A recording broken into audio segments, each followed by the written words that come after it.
Satgas menemukan sejumlah PMA ilegal saat memeriksa sebuah mes di Taichung. Ditjen Imigrasi menangkap seorang pria bermarga He yang memperalat selebriti internet wanita Indonesia untuk membujuk PMA melarikan diri. He memungut biaya agensi dengan mengatur akomodasi dan transportasi pekerja ilegal. 23 dari 42 PMI yang ditangkap merupakan pekerja kaburan dan 19 lainnya masuk ke Taiwan dengan bebas visa.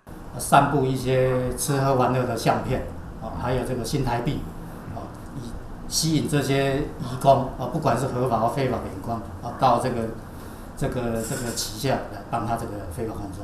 He pernah ditangkap satu kali pada Agustus tahun lalu. Kali ini, dia memperkenalkan pekerja migran ilegal untuk bekerja di pabrik sepeda di distrik Ta'an dan berhasil meraup keuntungan lebih 5 juta dolar Taiwan dalam 2 tahun. Saat ini, ia telah ditindak atas pelanggaran UU Pelayanan Ketenagakerjaan dan UU Keimigrasian. 这一些移工大部分都是在散居在这个营造业工地啦，或者是担任这个看护工作，以及少部分制造业的工厂从事工作。 Menurut data MOL, jumlah PMA di Taiwan dalam 3 tahun terakhir adalah sekitar 700.000 orang dan jumlah PMA yang kehilangan kontak mencapai 45.000 hingga 50.000 orang. Tingkat PMA hilang kontak tahun 2019 yang 2,5% meningkat menjadi 2,96% pada tahun lalu.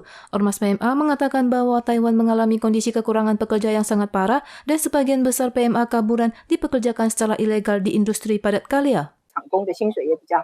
然后他整个的工作的一些环境跟工时也会比这个看护工来得好，因此在去年的时候，去年8月之前，其实有大量的看护工就转换到这个厂工这里来。 Industri pertanian di wilayah tengah dan selatan mengalami kekurangan pekerja, ditambah kekerapan berinteraksi melalui medsos membuat PMA sangat mudah terhasut. Selain memperkuat manajemen majikan yang sah, pemerintah juga seharusnya menjamin hak kerja PMA untuk mengurangi angka peralihan pekerja migran. Jumlah kasus terdiagnosis Taiwan menurun tajam pada 13 Juni dengan 45.081 kasus lokal. Jumlah angka kematian juga menurun menjadi 109 kasus. Epidemi lokal masih berlanjut. Komandan CCC Chen Sizhong muncul gejala pada Minggu pagi dengan hasil tes cepat positif. Setelah diagnosis daring, beliau dinyatakan terdiagnosis dan sedang menjalankan perawatan di rumah dalam kondisi sehat. Namun, seiring dengan penurunan jumlah kasus positif, protokol karantina perbatasan Taiwan juga telah dilonggarkan. Pada akhir pekan, CCC dengan pertimbangan keperluan kegiatan ekonomi, sosial, dan pertukaran internasional mengumumkan bahwa mulai tanggal 15 Juni, ketentuan karantina bagi yang masuk ke Taiwan diubah menjadi 3+4, di mana dalam 3 hari pertama tidak boleh keluar dari pagar elektronik, dan pada 4 hari berikutnya, jika hasil tes cepat dalam 2 hari positif, maka bisa keluar dengan bermasker selama bekerja dan belanja keperluan sehari-hari. Sementara untuk kru penerbangan internasional setelah tiba di Taiwan, jika telah menerima 3 dosis vaksin, maka protokol karantina saat ini yang 3+4 bisa diganti menjadi 0+7 dan tidak perlu isoman per 15 Juni. Tetapi bagi yang baru menerima 3 dosis vaksin, masih perlu menerapkan protokol karantina 3+4. Presiden Ukraina Volodymyr Zelensky diundang untuk menyampaikan pidato video di Dialog Shangri-La pada tanggal 11, menjawab pertanyaan wartawan tentang bagaimana seharusnya sikap Taiwan menanggapi ancaman militer dari Tiongkok. Zelensky mengatakan bisa mengambil Ukraina sebagai contoh kasus dan menyarankan untuk mengatasi masalah melalui diplomasi terlebih dahulu.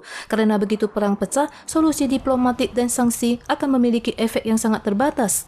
Menteri Pertahanan Tiongkok Wei Fenghe dalam dialog tanggal 12 menyatakan posisinya pada isu-isu Laut Cina Selatan dan hubungan Tiongkok-AS. Wei meminta Amerika Serikat untuk memperkuat saling percaya dalam hal militer dan menghindari salah penilaian. Untuk masalah Taiwan, Wei menekankan perang akan pecah jika ada yang berupaya memisahkan Taiwan. 如果有人胆敢把台湾分裂出去，我们一定会不惜一战。 不惜代价，一定会打到底。 Situasi Rusia-Ukraina juga menarik banyak perhatian terhadap masalah Selat Taiwan. Sekjen Dewan Keamanan Nasional Ku Li Xiong akan memimpin delegasi ke Amerika untuk membahas isu-isu tentang keamanan regional, strategi pertahanan Selat Taiwan, dan penjualan senjata pada dialog keamanan nasional tingkat tinggi antara Taiwan Amerika Serikat Monterey Talks yang akan berlangsung di Amerika pada minggu ini.